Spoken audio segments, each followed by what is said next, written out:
أعوذ بالله من الشيطان الرجيم بسم الله الرحمن الرحیم۔ اسلام رہنما کے پیارے دوستو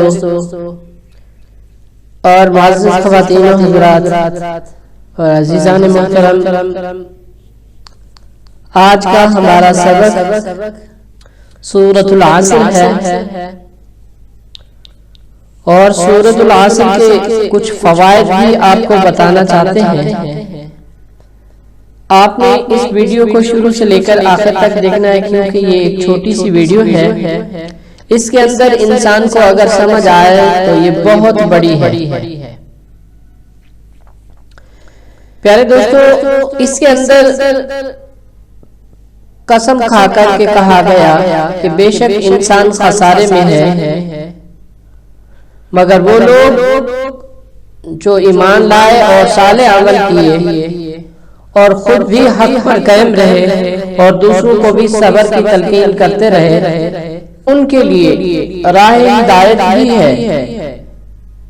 علماء حق کہتے ہیں کہ اگر انسان سورۃ العصر پہ عمل کر لے تو پوری زندگی کے لیے اس کے لیے یہی عمل کافی ہے، اس کی نجات کے لیے، اس کی بخشش کے لیے اس پہ عمل کر لے۔ تو پیارے دوستو، اس کو جس مقصد کے لیے بھی آپ پڑھنا چاہتے ہیں، آپ اس کو 41 مرتبہ پڑھیں گے، اول و آخر 3 مرتبہ درود پاک پڑھیں گے، تو سورۃ العصر میں انشاءاللہ آپ کو ایسی خوشی ملے گی کہ آپ دنیا اور آخرت کی تمام نعمتوں سے بیزار ہو جائیں گے۔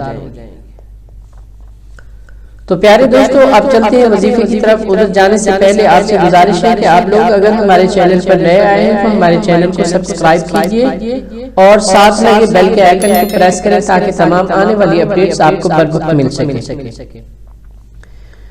اعوذ باللہ من الشیطان الرجیم، بسم اللہ الرحمن الرحیم۔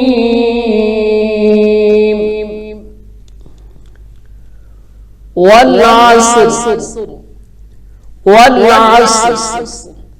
ان الانسان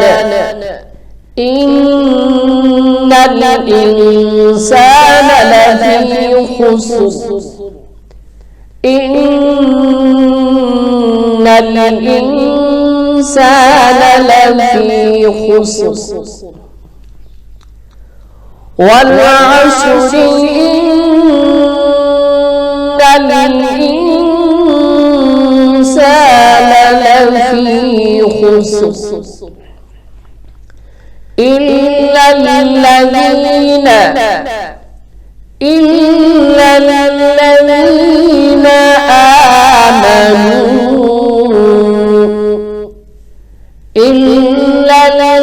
الذين آمنوا وعملوا الصالحات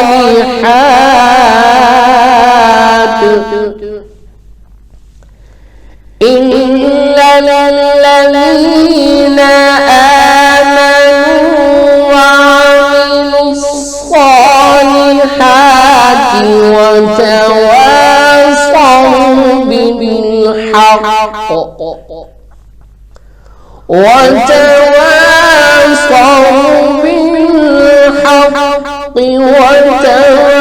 وتواصوا بالصبر والعصر إن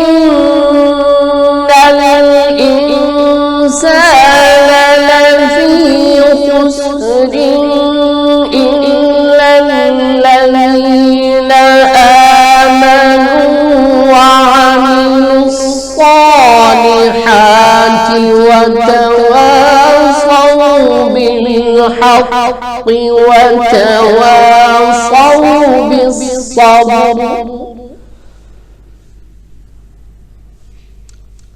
بسم الله الرحمن الرحيم۔